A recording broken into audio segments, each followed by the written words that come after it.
palestrar na Unirio tem um peso aí muito maior, e sem contar também de toda a trajetória. Então, a Rinaldine foi a professora, Michele, que me fez conseguir terminar a faculdade. Eu estava num momento muito delicado da minha vida, então, em alguns momentos da sua fala, eu quase chorei, que eu sou assim, eu sou manteiga vegetal, sou manteiga vegetal total.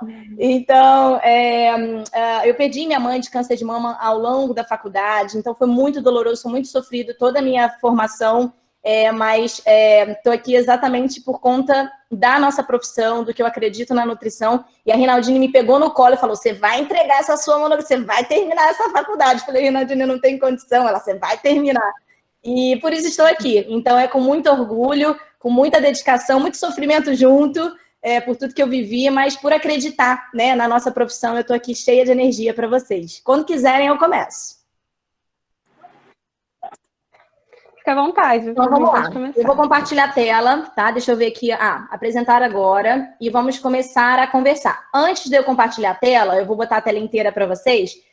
Eu queria avisar que essa aula eu preparei exatamente para vocês, né? Assim, esse conteúdo bem exclusivo, Setembro Amarelo. Eu não tinha uma aula exatamente sobre isso. Então, eu fiz um apanhado de artigos. É claro que eu não deixei muito grande para a gente poder comportar exatamente em 1 hora, aí no máximo da nossa palestra. Tem muito conteúdo sobre isso, então acho que a gente vai conseguir fazer uma discussão bacana. E o que vocês quiserem mandando no chat, eu vou saindo no Google Meet, você tem que sair da tela. Eu volto aqui para dar uma olhada no que vocês estão escrevendo e a gente volta de novo para ficar bem dinâmico, beleza? Então, vamos começar.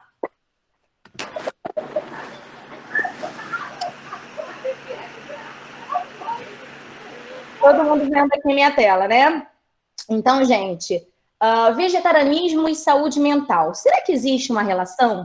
Vamos aproveitar aí o nosso período de Setembro Amarelo e que a gente está aí também em pandemia, entendendo várias questões que se agravaram principalmente nesse período de pandemia, muitas questões relacionadas à saúde mental. Então, eu que trabalho no consultório, como a Michele agora mesmo estava falando, vim de clínicas médicas, sempre tive um olhar integrativo, até por experiências que eu tive com a minha mãe, que foram bem traumáticas, né, para mim. Então, por que a gente precisa pensar em saúde mental em todas as fases da vida? E como que a gente consegue relacionar isso com o vegetarianismo? Existe alguma evidência? Existe algum ponto positivo? Vamos começar a conversar sobre isso.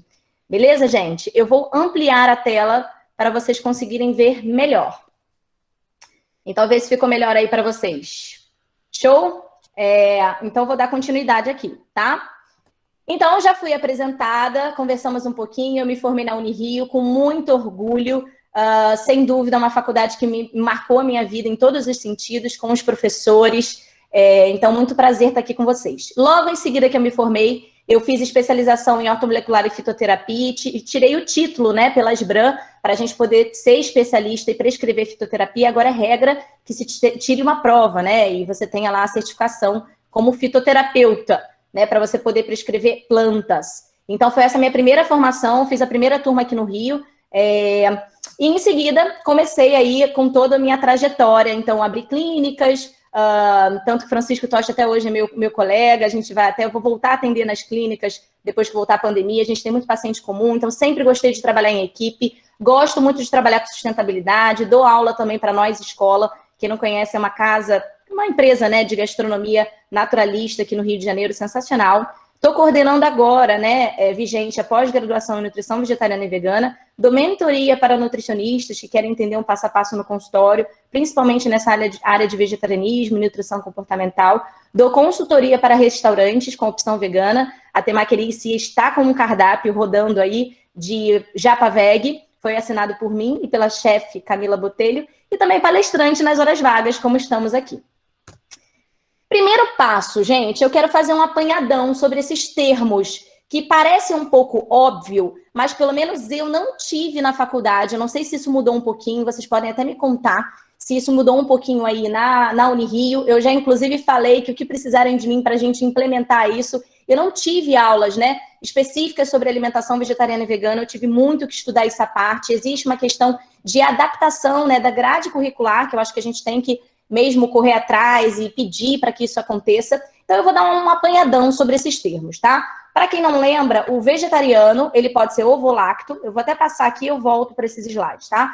Eles podem ser ovo-lacto ou lacto-vegetarianos ou ovo-vegetarianos, tá, gente? Isso significa pessoas que já não comem carne, nem frango, nem peixe, mas ainda consomem ou ovo, ou leite, ou ambos, né? Então, o termo correto seria ovolacto para quem come ovos e leite. Se não come mais ovo, fica lacto, ou se come ovo e já tirou leite, fica ovo vegetariano.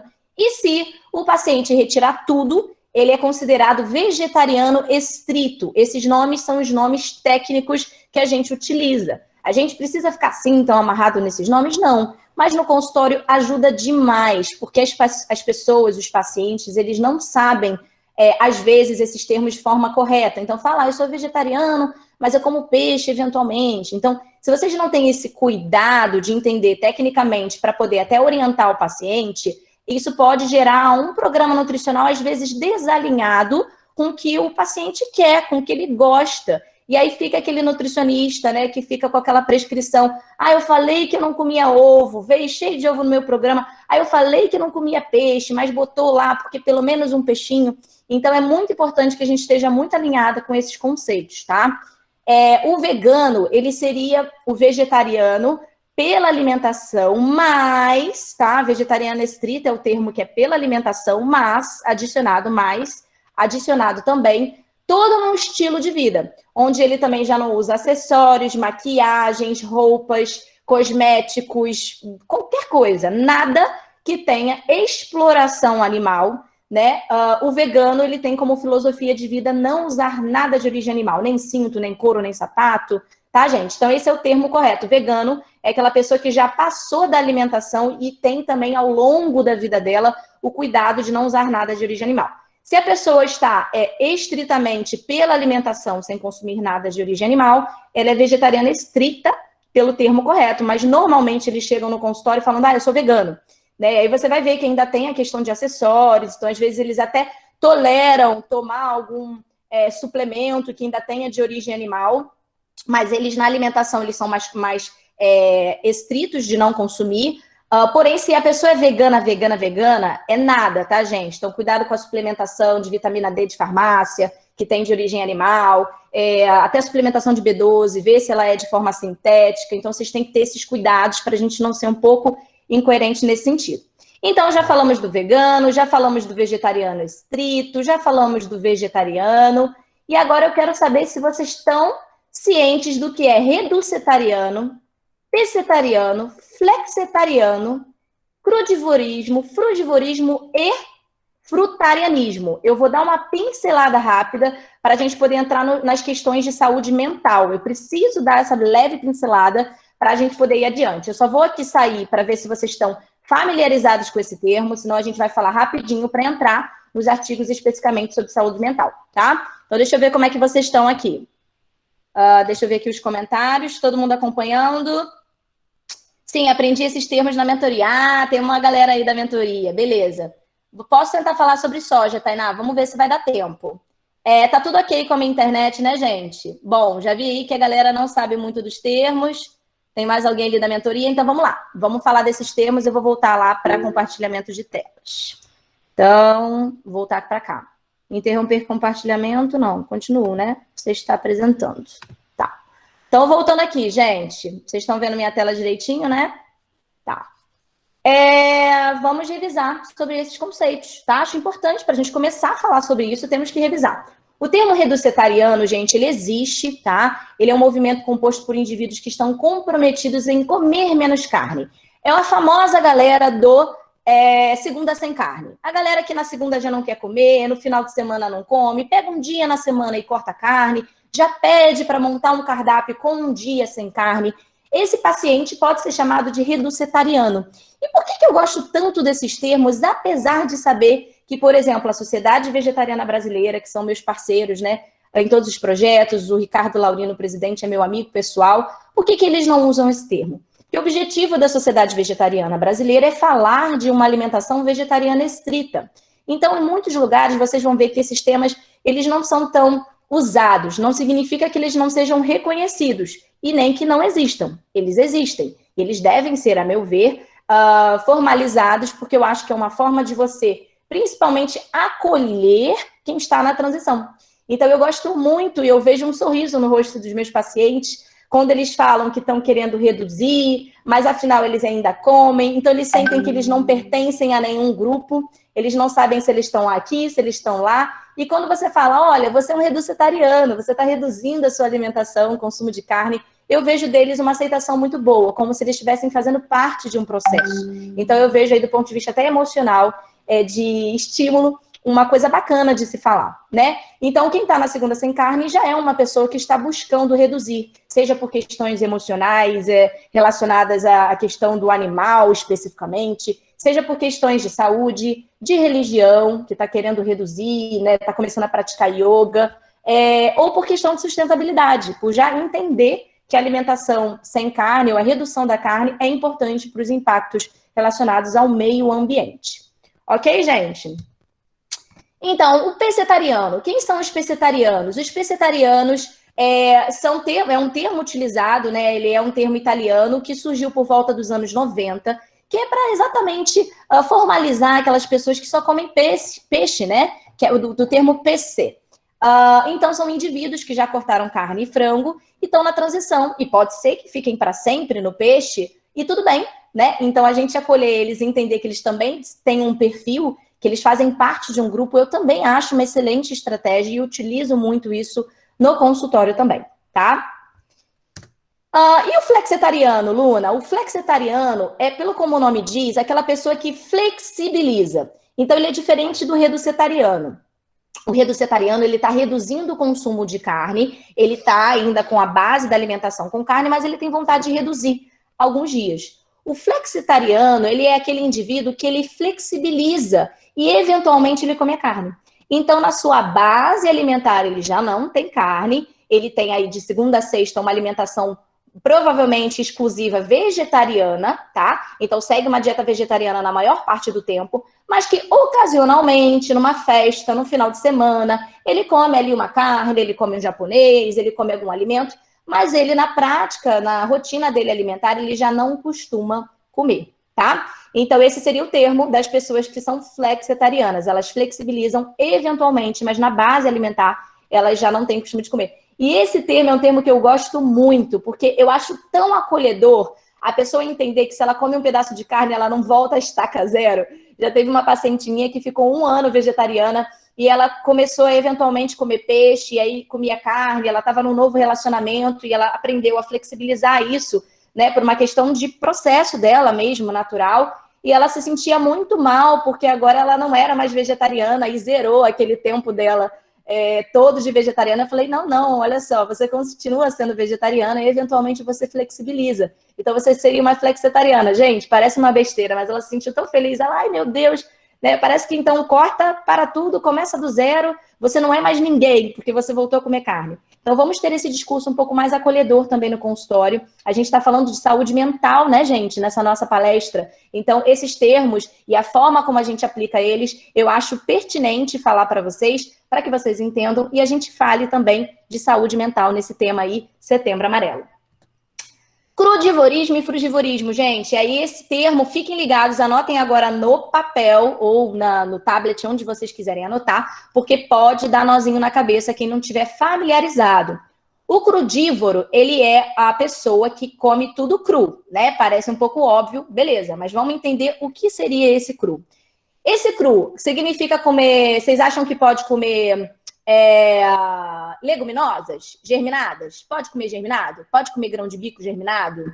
O crudívoro pode comer japonês? Afinal, o peixe não é cru?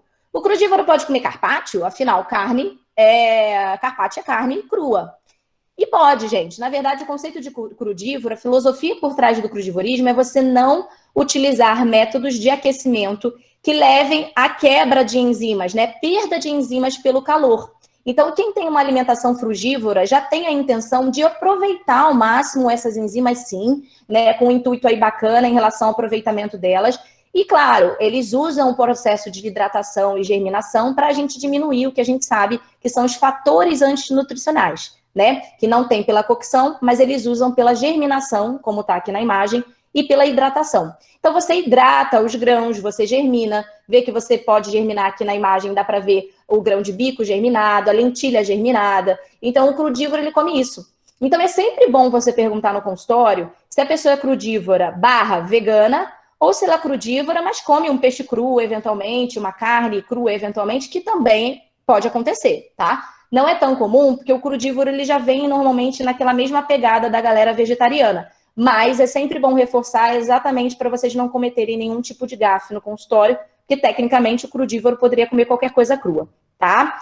E o frugívoro, gente? O frugívoro, ele é como se fosse a continuação do crudívoro, em que a gente tira os germinados. Então, o frugívoro, ele é o crudívoro, basicamente, aumentando a quantidade de frutas e tirando os grãos. Então, o frugívoro não vai comer lentilha germinada, nenhum tipo de grãos, leguminosas, nada disso. Ele vai ter uma alimentação basicamente relacionada a frutas, como está na imagem, algumas sementes.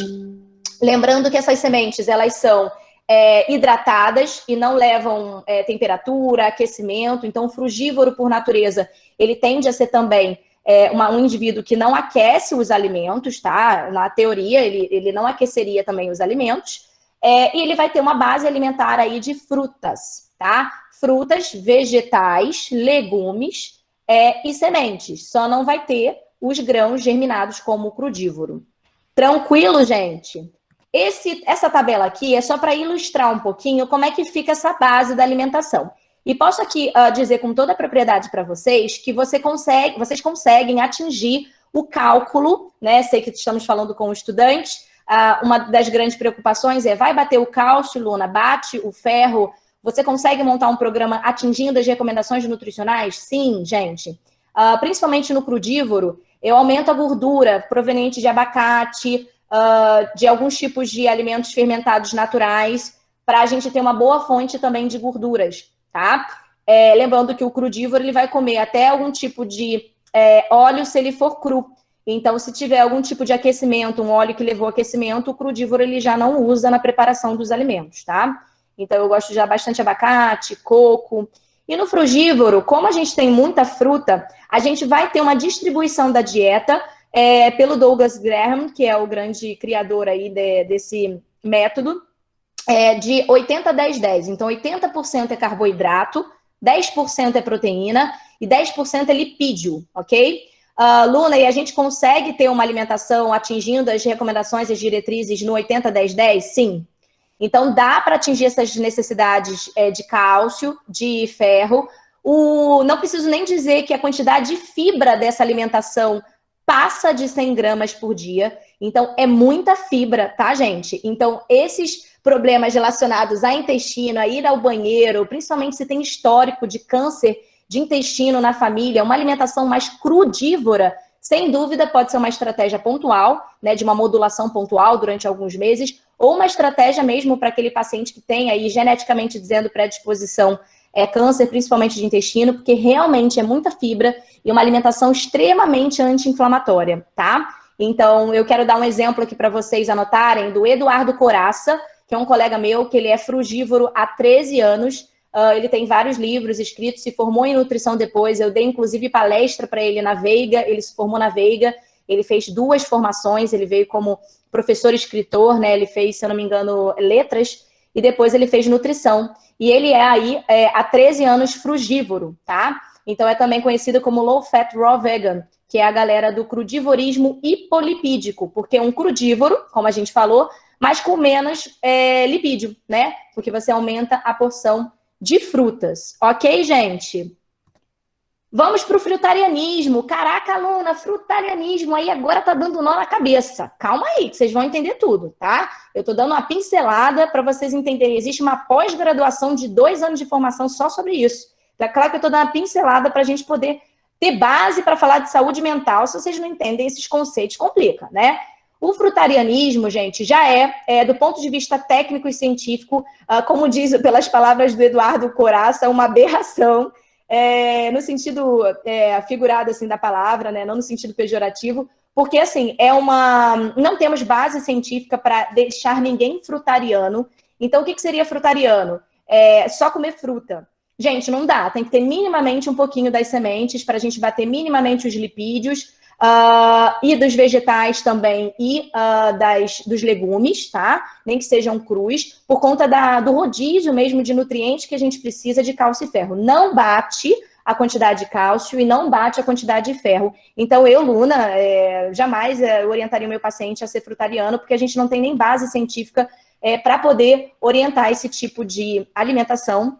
Então, ela não é segura e a gente não tem referências sobre. Agora, frutariano e crudivorismo, a gente tem sim, e dá para bater as necessidades nutricionais. Eu acho importante vocês saberem disso, até para a gente entender até onde a gente pode ir no consultório e até onde temos referências acadêmicas para trabalhar nessas áreas, ok? Deixa eu ver se vocês estão acompanhando. Então, deixa eu olhar aqui os comentários. Está todo mundo aqui acompanhando comigo?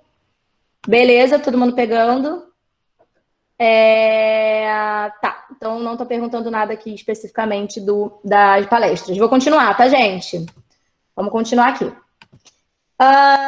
Então, vamos lá. Entendido isso, vamos agora começar a falar de artigos, tá? Então, eu separei alguns artigos bem legais para a gente pincelar um pouquinho sobre qual é o impacto positivo da alimentação vegetariana na saúde mental.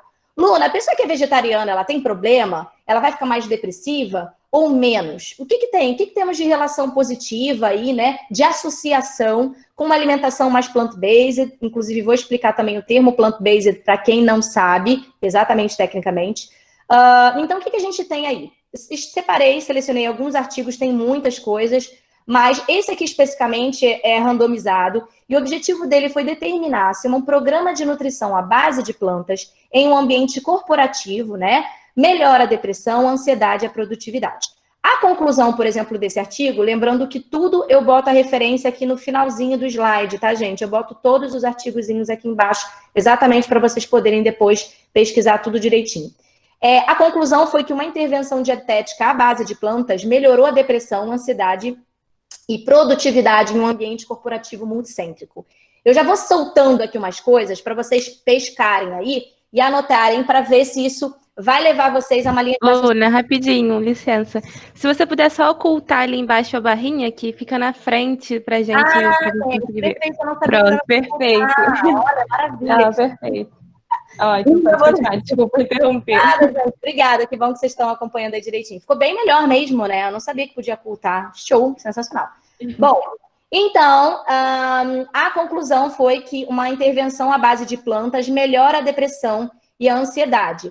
Vamos lá, vamos fechar esse raciocínio que a gente vai com ele até o final. A gente vai falar de microbiota, a gente vai falar de modulação de intestino, posso até indicar uns livrinhos legais para vocês, e a gente está falando de intervenção com aumento do consumo de plantas, né? De vegetais. O que vocês acham que teria de associação positiva? Bom, a pessoa está comendo mais fibras, a pessoa está, de repente, aumentando vegetais e diminuindo um pouco a quantidade de carne. Carne, qual o tempo de digestão da carne? Vamos supor uma pessoa no ambiente de trabalho que ela come uma feijoada e vai trabalhar. Qual o impacto a nível do cérebro dela, desenvolvimento de performance cerebral, quando ela come uma comida mais pesada e quando ela começa a comer mais vegetais e salada e uma alimentação mais leve no ambiente de trabalho? Processo digestivo e, é claro, humor, porque a pessoa se sente mais disposta. Em relação com depressão, a gente vai explicar também por uma modulação do ponto de vista intestinal e aumento do consumo de fibras e vegetais. Então, a gente já está vendo aqui, começando a ver que pode ser um negócio bacana. Vamos continuar. Mais um aqui.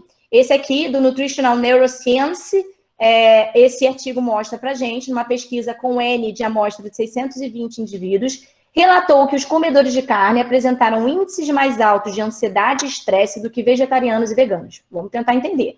A dieta estritamente baseada em vegetais não parece impactar negativamente no humor. Na verdade, a redução de ingestão de alimentos de origem animal pode ter benefícios para o humor. Então, vamos lá. Pensando na carne, que a gente sabe que pode levar aí um processo total digestivo de 72 horas, né? Digerir o pedaço da carne em si, 3 horas e meia, depende aí do intestino de cada um, mas o processo dela total, 72 horas. Indivíduos que não comem carne tendem a ter aí um consumo aumentado de vegetais, então um processo de digestão mais rápido. Então, deixando com que eles tenham menos queda de humor, menos queda de energia e performance cerebral também. Então, a gente já tem aí, eu vou até jogar aqui anotem aí uns documentários apesar de, tecnicamente, todos os documentários terem alguma coisa que a gente pode ali, do ponto de vista da nutrição, da ciência, questionar, gente, de qualquer forma, eu acho válido para vocês entenderem alguns pontos, claro, sempre com um olhar crítico, né, sobre todas as referências que são apresentadas lá. Mas o The Game Changers, A Dieta dos Gladiadores, é um documentário que eu achei bem legal para trazer na discussão a questão de performance física. Então, a gente está falando de performance física, cerebral, de desempenho de atletas numa alimentação vegetariana. E ali vocês conseguem ver alguns relatos e, enfim, o desencadear desse documentário eu acho interessante, porque eu tenho visto, pelo menos na minha prática de consultório, não só para performance cerebral, quanto para atletas de alto rendimento, a alimentação vegetariana melhorando a performance deles, né? Exatamente por você acelerar o processo digestivo e você ter ali uma melhora em todo esse mecanismo, eixo neurocerebral e tal. Então, a gente vai avançando aí.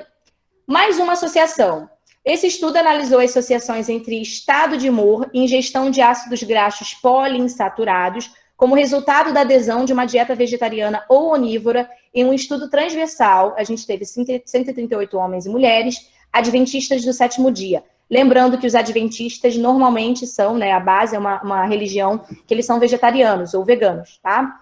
E a gente teve aí, relataram emoções significativamente menos negativas, os vegetarianos, do que os onívoros. O perfil da dieta vegetariana não parece afetar negativamente o humor. Então, será que vegetarianos são mais felizes, gente? Aí vem lá, o Globo Repórter explica, né? Vamos continuar. Aqui, esse artigo apontou que a eliminação de produtos de origem animal melhorou o humor em 2 semanas de 602 indivíduos avaliados, usando aí uma escala de ansiedade, depressão e estresse da DAS-21. E foi aí também feita algumas observações de que o ácido araquidônico, o ômega 6, pode ter um impacto adverso na saúde mental por meio de uma cascata de inflamação cerebral. Então, a gente comer mais gordura saturada, a gente tem um processo maior inflamatório. Então, do ponto de vista cerebral, isso pode levar também a uma piora em relação à performance cerebral, agravar caso de pessoas que já têm algumas questões com estresse, ou com ansiedade, ou com depressão. Então, de repente, ter uma alimentação mais baixa em ômega 6 pode ser interessante. Legal, vamos continuar. As dietas onívoras são ricas em ácido araquidônico em comparação com as dietas vegetarianas. Então, lembrando aqui, gente, que eu estou comparando com essas fotinhas bonitinhas que eu estou trazendo aqui. É comida. Então, quando o paciente chega dizendo que é vegetariano, que come macarrão e batata frita, afinal, batata frita é vegana, porque é óleo de soja com batata, eu falo, não, meu amor, você não é vegetariano, você é massoteriano, porque vegetariano come vegetal.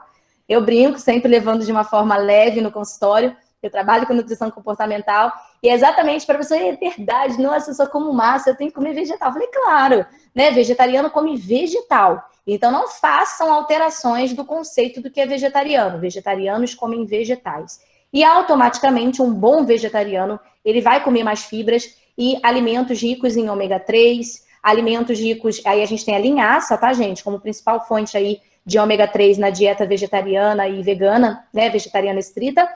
E automaticamente a gente tem um menor consumo de ômega 6, né? Numa boa alimentação equilibrada vegetariana. Então, a ingestão de aminoácidos pode promover mudanças no cérebro e podem perturbar o humor, aumento da ingestão de aminoácidos. Então, será que excesso de proteína...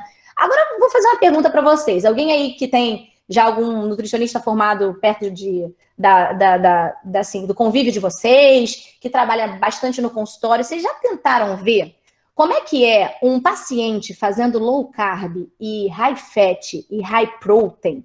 Como que é o humor dele? Pega uma mulher comendo pouco carboidrato e comendo proteína pra caramba, como a pessoa fica... Gente, isso é comprovado, estressado, muita queda de humor, sensação mesmo de depressão, irritadíssimos, né?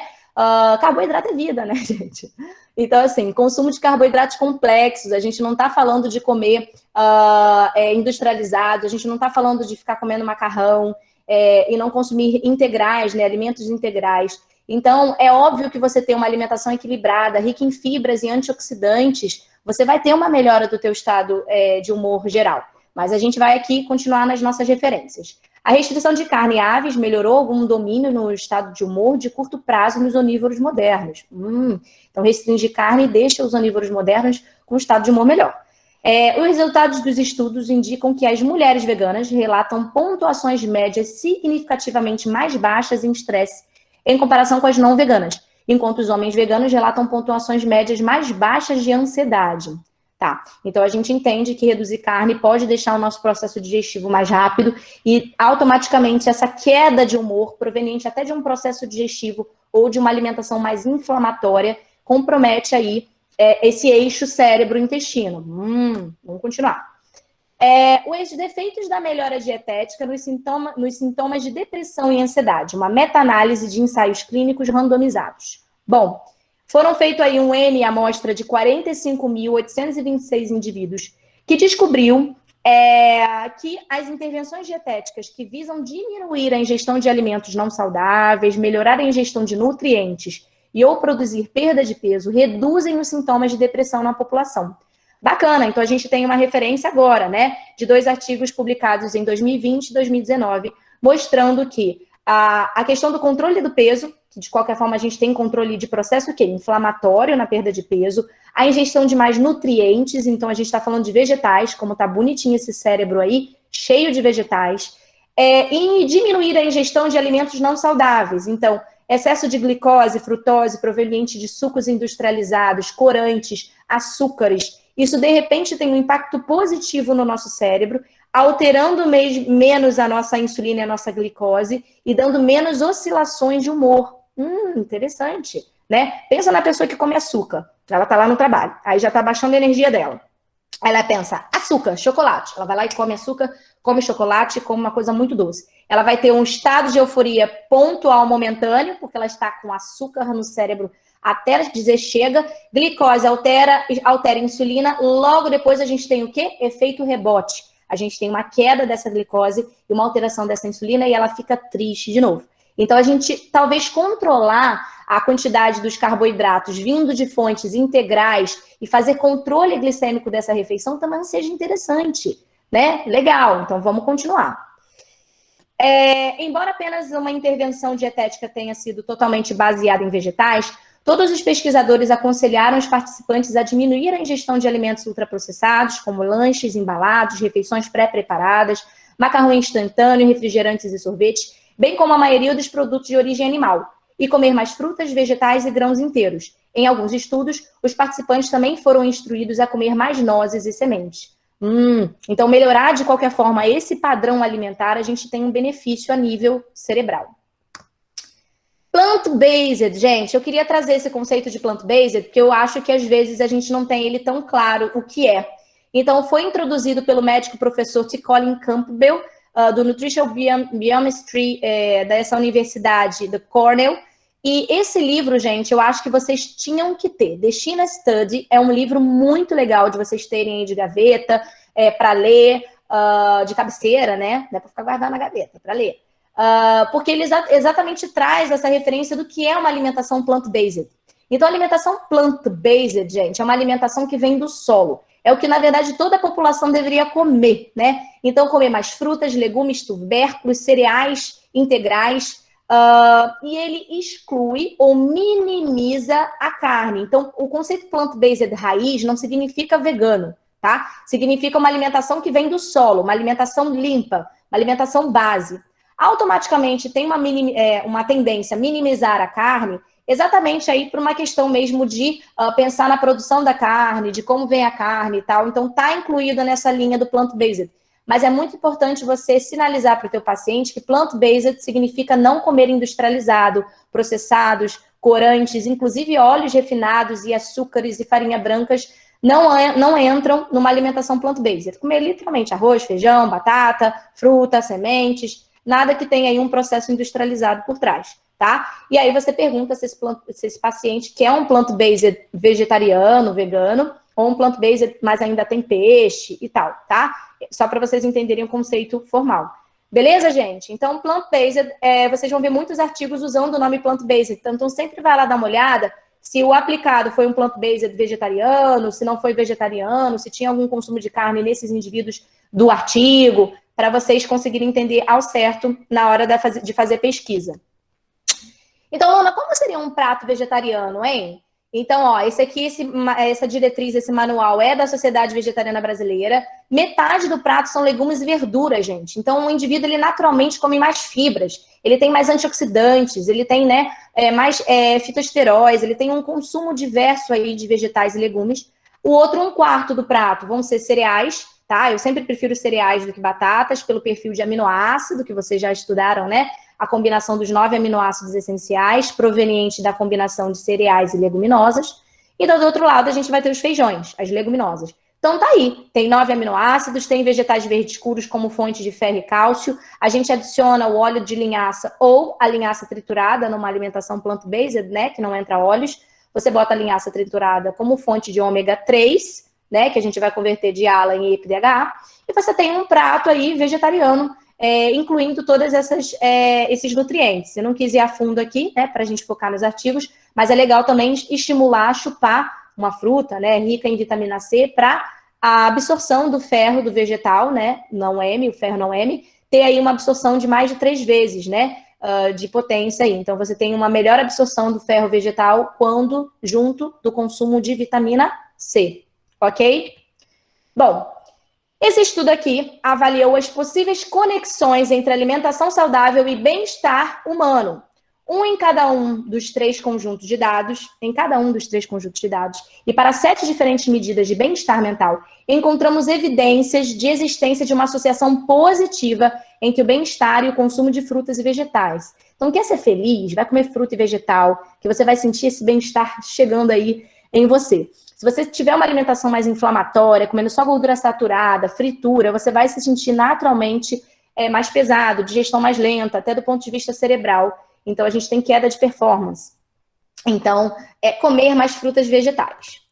Esse outro artigo aqui, nesse estudo, eles descobriram que pessoas que comem 10 porções de frutas e vegetais por dia são mais felizes do que aquelas que não comem. Caramba, gente, é verdade? Caramba! Vamos estudar isso aí. Então, falaram que fruta mata.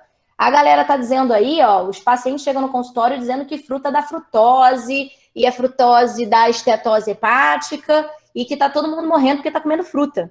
Então, cabe a nós, né, principalmente quando a gente tem visibilidade em relação à rede social, a voz para poder trazer um pouco de conteúdo aí e bater de frente com o excesso de informação, né, no mundo globalizado, mostrar que frutas não vão levar ninguém à estetose hepática, e nem deixar ninguém diabético, e nem obeso, e nem nada disso, né? As pessoas estão sofrendo demais de transtornos alimentares, e como eu falo muito também de nutrição comportamental, os próprios estudantes de nutrição sofrem de ortorexia, tá? 87,2% dos estudantes de nutrição sofrem de algum tipo de ortorexia, né? De excesso de correção de comida. Então, a gente precisa conversar sobre isso, né?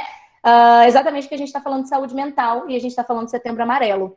Então, eu queria poder falar de muitos assuntos, mas vou tentar focar aqui no nosso conteúdo. Então, o estudo foi baseado em uma pesquisa domiciliar longitudinal anual na Austrália, com aproximadamente 12 mil famílias. Então, quem come em torno de 10 porções de frutas e vegetais ao longo do dia costuma ter melhor humor. Esse estudo aqui examinou as escolhas de frutas e vegetais dos participantes e avaliou seus níveis de satisfação, estresse, vitalidade e outros marcadores de saúde mental. Quanto mais frutas e vegetais as pessoas comem, melhor se sentem, com 10 porções sendo o ponto ideal. Caraca, Luna, então a galera do low carb pira aqui, hein? Porque não pode comer fruta, só pode comer fruta de baixo índice glicêmico, quase nenhuma fruta, todo mundo vai morrer comendo fruta. Então, assim, como que a gente traz a nutrição com evidência científica, com base, para a gente poder trazer isso de forma técnica e embasada, tanto no nosso consultório, no nosso meio de pesquisa, no nosso ambiente familiar, já que a gente tem a internet jogando tudo aí à disposição para os nossos pacientes. Muito importante a gente entender que quanto mais o consumo de fibras, de frutas e vegetais, a gente tem uma melhora de humor e processo digestivo, porque a gente vai chegar agora na parte do cérebro e intestino. Então o mecanismo subjacente de como dietas baseadas em vegetais podem afetar o humor, pode desenvolver vias de sinalização no microbioma eixo intestino-cérebro. Então, comer mais vegetais, a gente tem aí mobilidade, secreções, aporte de nutrientes e equilíbrio da flora. Então, a gente tem uma influência com neurotransmissores no humor e no comportamento. O nosso intestino é o nosso segundo cérebro. O Cérebro Desconhecido, anotem aí, o livro do Hélio Povo. É um livro bem bacana, assim, fácil de ler, não tão técnico assim. Um leigo também consegue ler, eu indico muito no consultório, que fala bastante desse eixo cérebro-intestino. Então, anotem aí, Hélio Povo, o Cérebro Desconhecido. Então, o nosso intestino é o nosso segundo cérebro. Lá no intestino, a gente tem receptores, neurotransmissores, dopaminérgicos, serotoninérgicos. Então, será que tratar o intestino seria a melhor forma de melhorar problemas de saúde mental, depressão, ansiedade nos nossos pacientes? E se a gente entrar com probiótico? Um estudo de intervenção de 4 semanas mostrou que a administração de probióticos, em comparação com placebo e nenhuma intervenção nutricional, modulou a atividade cerebral durante a tomada de decisão emocional e tarefa de reconhecimento emocional.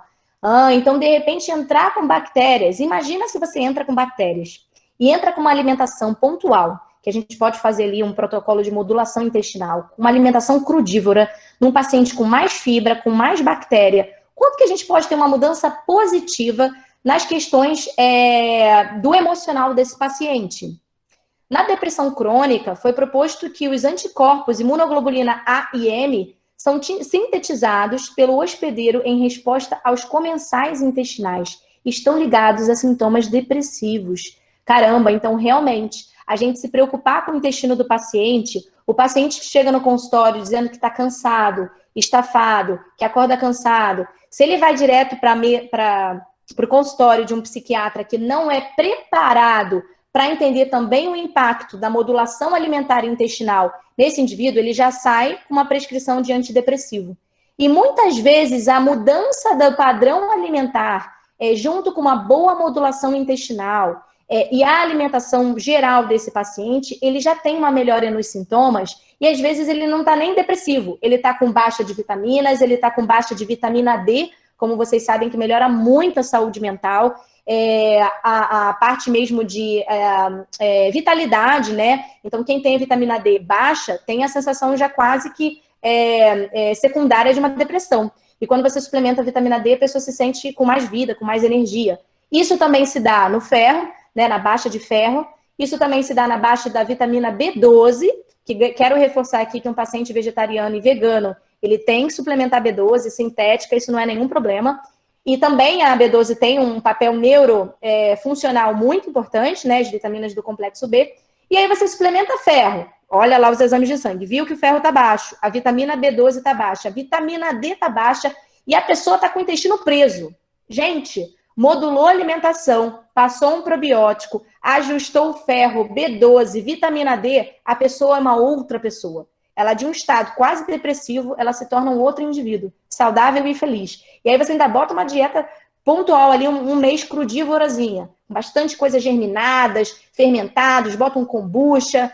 Cara, a nutrição ela é linda, gente. Então, por que eu sempre gostei aí, já que a própria professora de vocês, Michele, trouxe a questão da equipe multidisciplinar? Pela minha experiência de vida, né, por ter passado durante 5 anos da minha faculdade inteira, problemas com a minha mãe que teve câncer de mama, veio a óbito, teve metástase, foi todo esse processo durante a faculdade, eu vi que falta entre os profissionais conversar, falar, juntar casos clínicos. O psiquiatra passava um remédio que o outro médico já tinha passado igual, que era diferente do outro, do oncologista, e a nutricionista prescrevendo para ela embutido.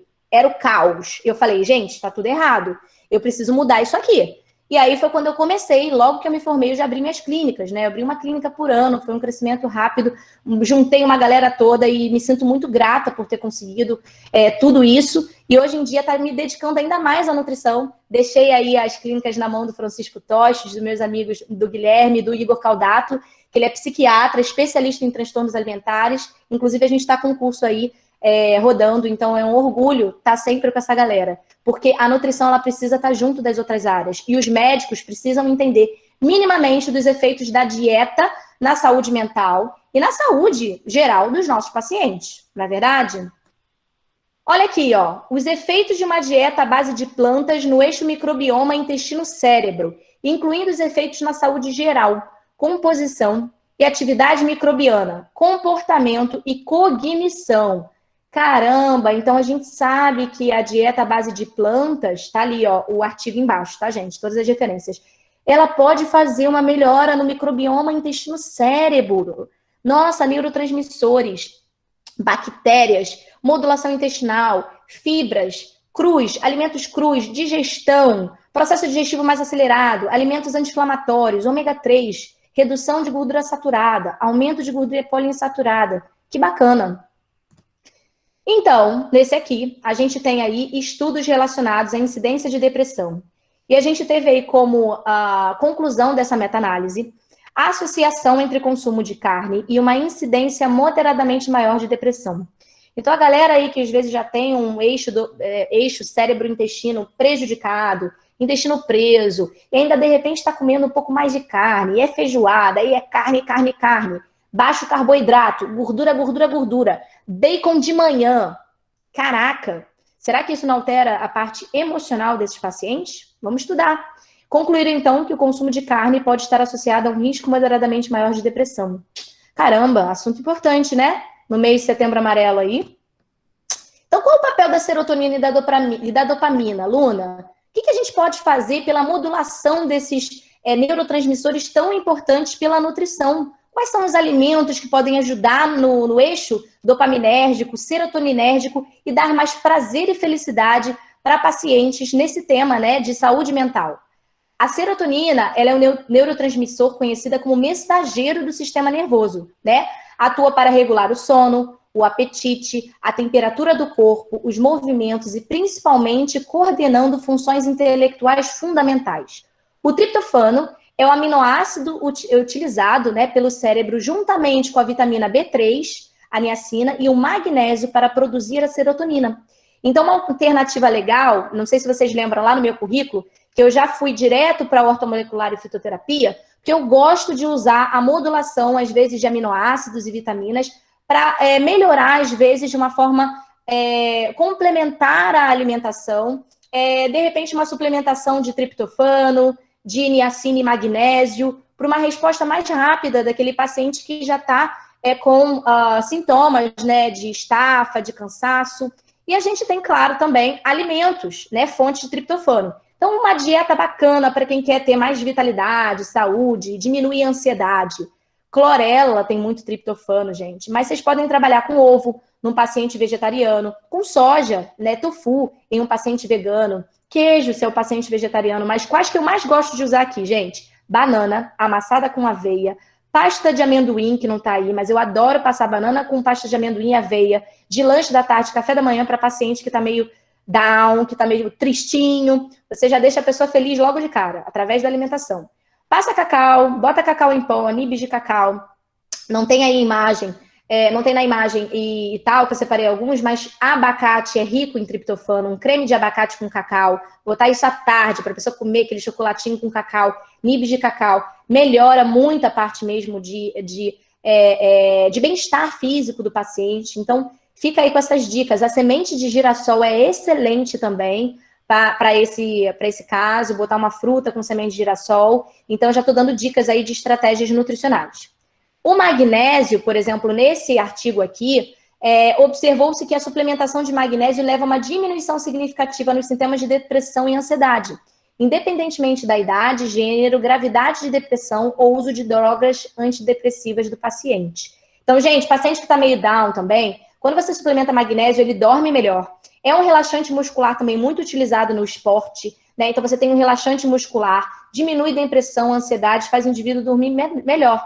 Passando, às vezes, um pouquinho de magnésio à noite ou entrando com uma comida, fonte de magnésio, como aí na imagem, uma bananinha aquecida com canela antes de dormir, uma semente de abóbora, né? Aveia também é fonte de magnésio. É bem legal para melhorar o estado de humor desse paciente, tá? E ele dormir melhor também.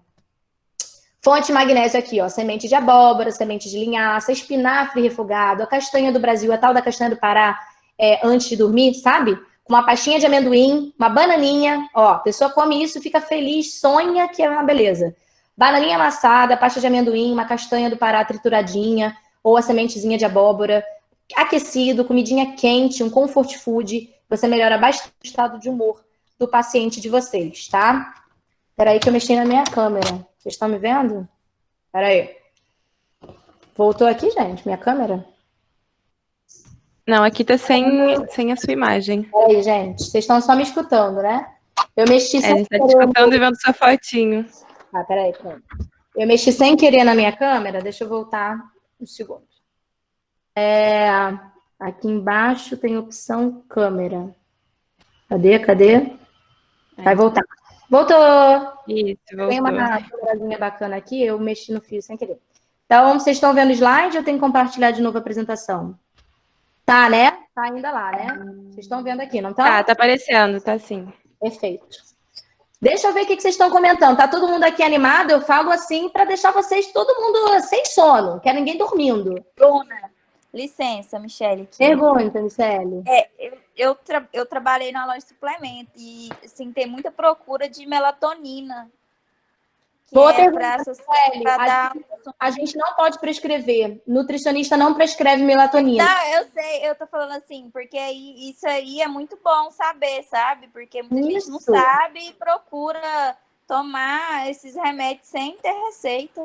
Exato. Então, magnésio é legal. Ó, falaram aqui que magnésio também é bom para bruxismo. É sim, Rebeca, para bruxismo, para questão de relaxante muscular, né? Para esporte. É muito legal, gente. Então, magnésio, usar magnésio à noite é uma excelente alternativa, até como substituição do próprio melatonina, que a galera já vai logo para hormônio, né? Para melatonina, usar a bananinha aquecidinha com canela, cremezinho de abacate com cacau, até triptofano, 5-HTP, a gente pode prescrever agora 5-HTP. Antes a gente só passava o L-triptofano. O 5-HTP, a pessoa toma 5-HTP, fica que nem quando come chocolate, assim, ai, que delícia. É uma maravilha. Deixa eu voltar lá, posso voltar, né? Então tá. Vê se vocês estão vendo a tela direitinho. Compartilhada. Tá ok aqui? Estão vendo direitinho, né? Tá ok. Perfeito. Dopamina e tirosina. Então, para o neurotransmissor dopaminérgico, a L-tirosina, ela é excelente, né? Para a questão mesmo de melhorar, a gente ter aí o eixo dopaminérgico sendo bem trabalhado, tá? A dopamina é sintetizada através do aminoácido tirosina. Então, quais são os alimentos ricos em tirosina? A gente tem também, são bem próximos do triptofano, né? A natureza não erra, né? Já bota ali o abacate tem tirosina, porque se for problema dopaminérgico tem aqui, se for serotoninérgico tem aqui. Quem criou a natureza realmente merece o prêmio, né? Literalmente, porque a natureza ela é perfeita. O abacate tem gordura monoinsaturada, o abacate tem tirosina, o abacate tem triptofano, que aumenta a recaptação de serotonina, tem vitamina E. Então, olha como é que a natureza não erra. Aí a gente tem as nozes, que são excelentes também como fonte de vitamina E, que pode ser utilizada, as nozes picadas na banana.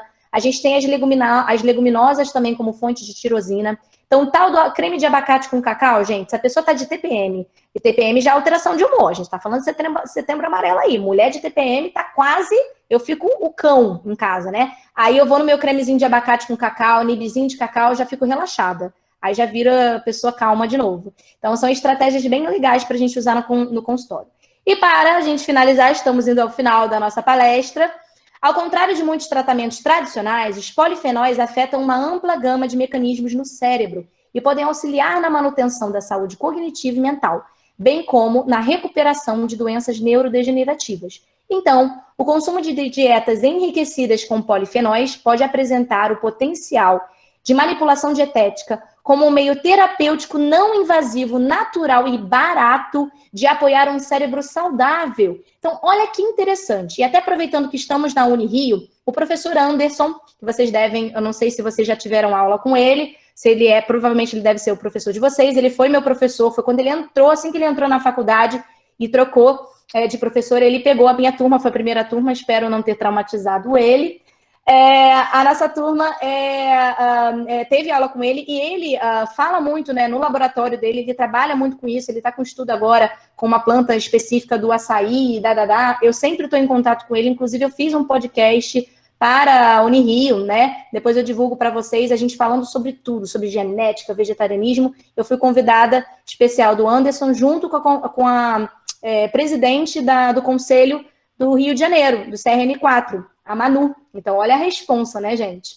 E foi muito bacana. Então, o Anderson fala muito dessa questão dos polifenóis e como que é bacana os polifenóis nesse trabalho de doenças neurodegenerativas. Então, quem tem Alzheimer, questões mesmo de bipolaridade, histórico genético, né, de alterações de humor, consumir bastante polifenóis, então frutas, né, roxas, vermelhas, é uma excelente alternativa aí, natural, menos invasiva e muito efetiva, tá? Os polifenóis compostos naturais encontrados em alimentos vegetais possuem propriedades especiais que podem combater o estresse oxidativo e estimular a ativação de moléculas que auxiliam na plasticidade sináptica em processo que fundamenta a função cognitiva. Olha que legal! A gente come polifenol e fica mais inteligente. E fica com menos riscos de doenças neurodegenerativas. A gente tem melhora do processo cognitivo, em crianças também, né, já que vocês estão aí com a professora na área de materno-infantil.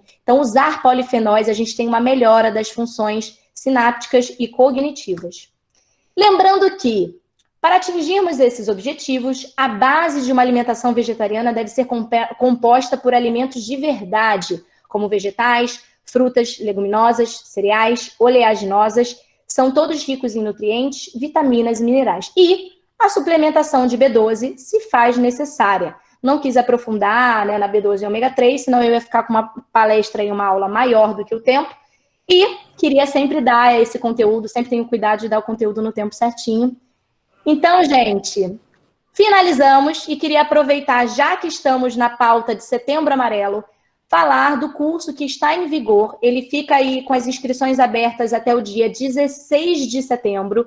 Eu vou até ver com o Igor Caldato, que é o meu ex-sócio, né? Ele é especialista em transtornos alimentares. Esse aqui é o Igor Caldato, essa aqui sou eu. Essa aqui é a Mônica Duchesne, gente. Quem não conhece a Mônica é coordenadora da psicologia da UFRJ.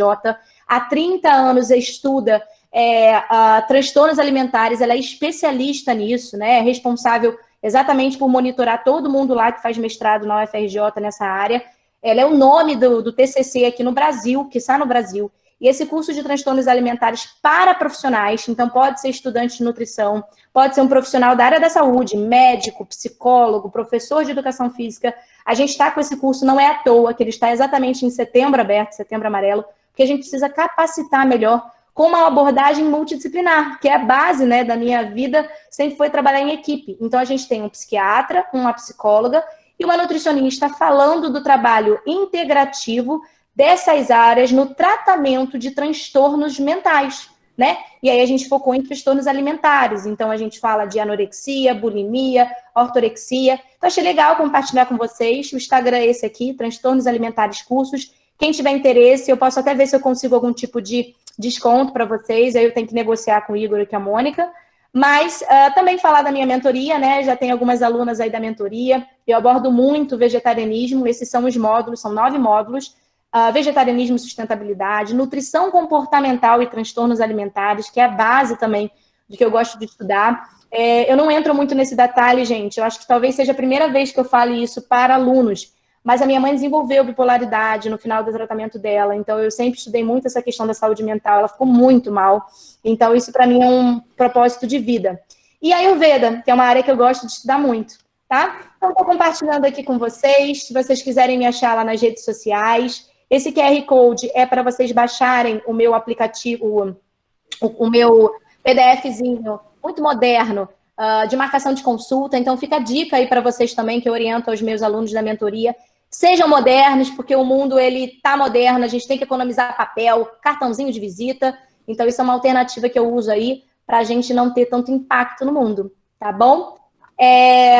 Deixa eu agora parar de compartilhar. Parar a apresentação. Espero que vocês tenham gostado. Espero ter contribuído um pouquinho para esse tema. Opa, voltou. Esse tema que eu acho tão importante da gente falar. Tentei aí englobar, né, não só vegetarianismo, como a questão também da saúde mental no geral. E queria entender agora de vocês, se vocês gostaram, se vocês têm algumas dúvidas para a gente poder tirar. Estou aqui à disposição. Luna, muito obrigada pela palestra. Mais uma vez, uma palestra incrível. Você está sempre abordando os temas de uma forma muito fácil de entender, uma abordagem muito boa. Eu sou suspeita para falar porque eu sou mentorada, né? Eu faço mentoria, mas tá todo mundo elogiando muito aqui no chat.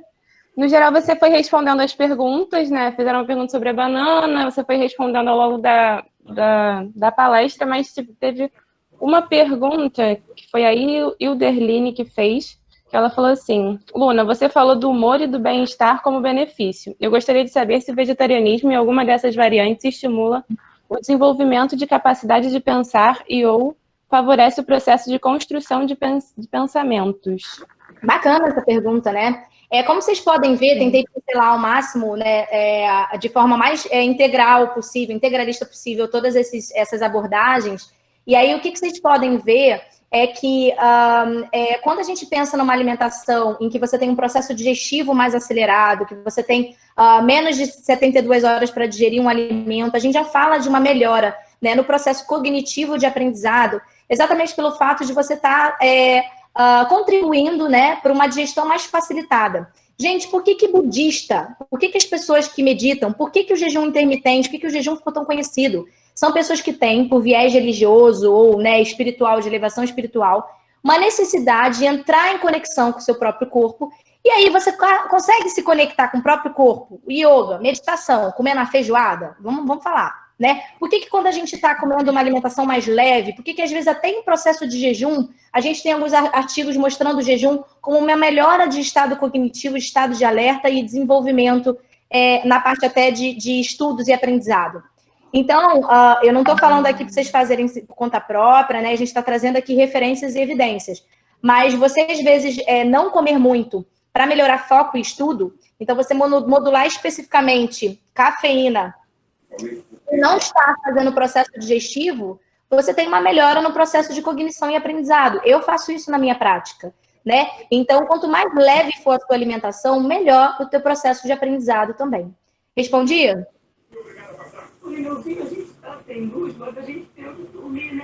Respondi, galerita?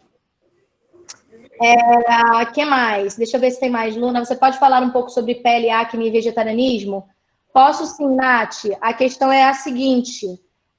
A gente sabe que pessoas que têm tendência a produzir mais acne tendem a automaticamente ter problema com suplementação forte de B12, tá? Então, normalmente, eu suplemento a vitamina B12 numa dosagenzinha mais baixa, ou dependendo de quanto está a B12, às vezes a gente nem suplementa se a acne ou a pele da pessoa estiver muito inflamada, tá? Porque a vitamina B12, ela pode dar um pouco mais de oleosidade, tá? Então, assim, a gente vai suplementar, às vezes, uma dosagem mais baixa, se a pessoa tem tendência a muita acne, a gente vai ver uma forma de suplementar baixinha, mas tem uma associação para quem tem tendência à acne e à oleosidade, a suplementação de B12 tem que ser mais controladinha, tá? Mas você não deixa de dar B12 para o paciente vegetariano, tá bom? O que mais, gente?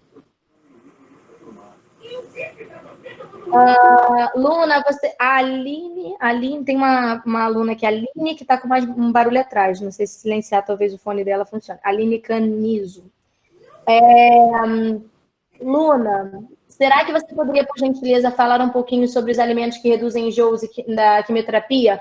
Carol, é claro que a gente está fugindo um pouco, né, do tema da palestra, mas vou soltar aqui por alto para você fazer também a sua pesquisa numa linha bem construtivista, que eu adoro estudar de forma construtivista, né? Em que vocês fazem as pesquisas e o professor, ele é moderador.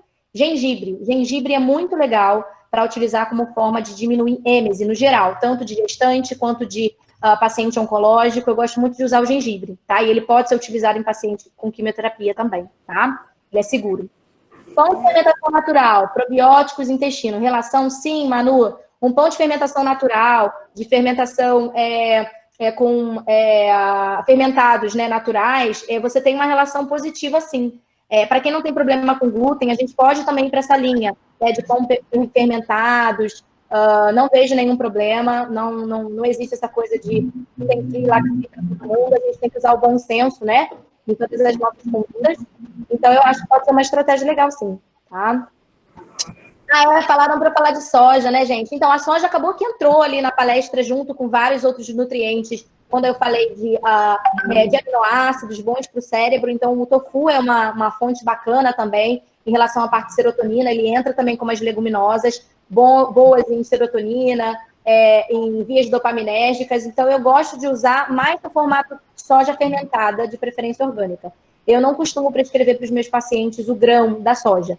Por quê, Luna? Inclusive, eu tenho uma apostila enorme, que inclusive foi revisada pela Alice Pinho. Quem não conhece a Alice Pinho é referência em oncologia. Ela está com uma pós-graduação no mesmo instituto onde eu tenho coordenação de pós. Ela está com uma pós agora como coordenadora de oncologia. Ela se formou pelo INCA, foi nutricionista do INCA, tem 20 e poucos anos, 30 anos, sei lá, de experiência em oncologia. Ela tem livros e ela está com uma pós-graduação. Quem gosta desse assunto, eu acho que vocês deveriam fazer a pós da Alice Pinho, tá? Tá aberta, inclusive, eu acho que é pós. E a gente fez um revisãozão. Quem é aluna minha da mentoria vai lembrar, numa aula da mentoria, uma live bônus com a Alice Pinho. Fiz uma apostila que já está na plataforma da galera da mentoria, com muita coisa sobre soja, e ela revisou tudo. Falou, cara, tá maravilhoso esse material, sensacional.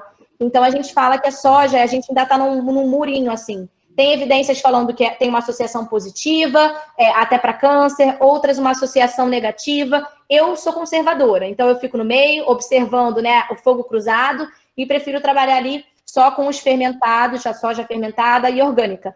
A Alice também é mais conservadora nisso, principalmente para quem tem histórico de câncer de mama. Então, como a minha mãe faleceu de câncer de mama, ela era BRCA positivada, né, que é o polimorfismo genético para câncer de mama. Eu não tenho esse polimorfismo, mas eu tomo já as medidas preventivas e, por essa razão, eu não uso soja na base da minha alimentação. No máximo, um tofuzinho, tá? Então, acho que eu tirei um pouco essa dúvida da soja com vocês também. O que mais, gente? Continuo? Vocês me dão limite aí. Luna, minha endocrinologista, falou que a soja pode ser um alimento prejudicial para quem tem hipotireoidismo.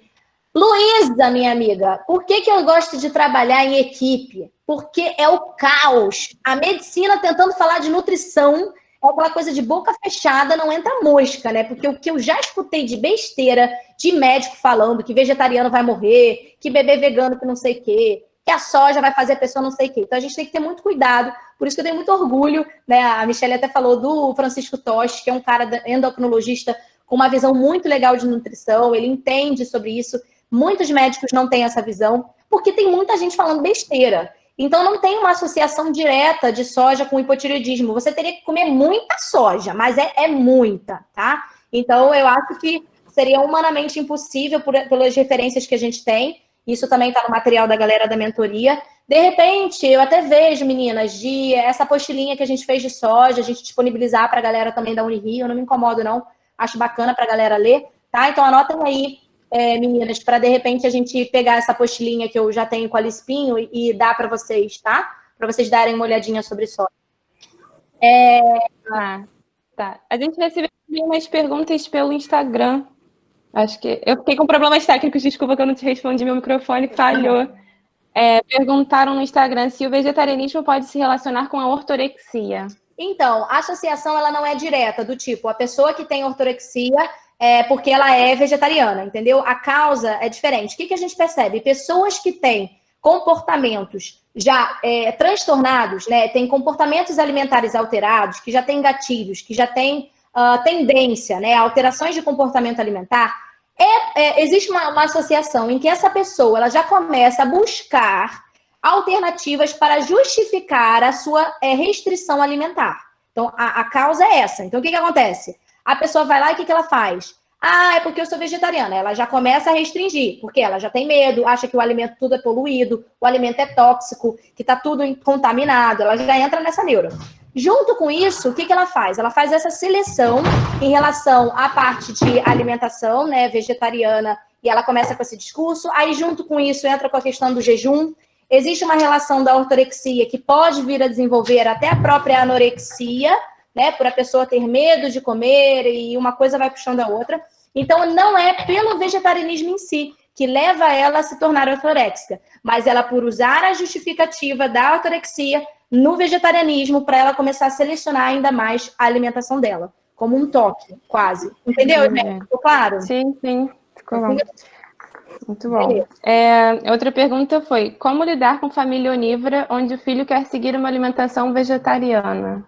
Pergunta boa, né? Dentro de uma pauta também da própria Lamin, que é de materno-infantil. O que eu mais vejo no consultório é isso, gente. Pais que são onívoros, que comem tudo, mas os seus filhos já não estão aceitando a carne. Cospe, não quer comer. Aí a gente pode pensar numa evolução da espécie aí, alguma coisa nesse sentido.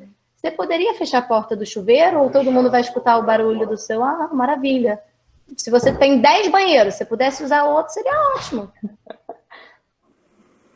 Então, gente, a gente deve sempre pensar que é ótimo, né? Quarentena mude, Leonino.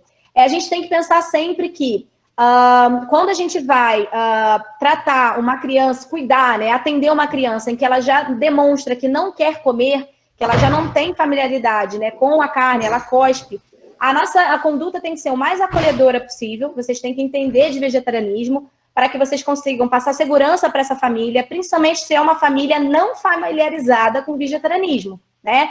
Então, você tem que mostrar segurança, você tem que ter um discurso acolhedor. Os pais têm que sair seguros dessa consulta, tendo a certeza de que não vai faltar nenhum nutriente. Então, é facilmente atingido aminoácidos, você vai suplementar B12 para essa criança, vai botar bastante arroz com feijão, bastante brócolis, vai botar linhaça triturada, tá? Então, não tem muito mistério nesse sentido. É super possível e a gente tem que ter um discurso acolhedor, né? Principalmente se os pais não são vegetarianos, tá?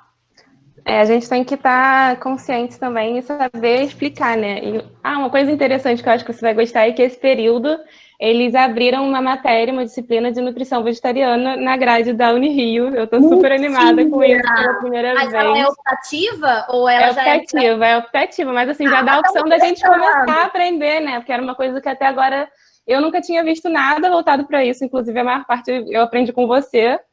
Mas achei muito interessante, inclusive. Nossa, eu estou muito feliz. Eu quero saber quem são os professores, eu quero saber tudo. Se quiser, me chamem.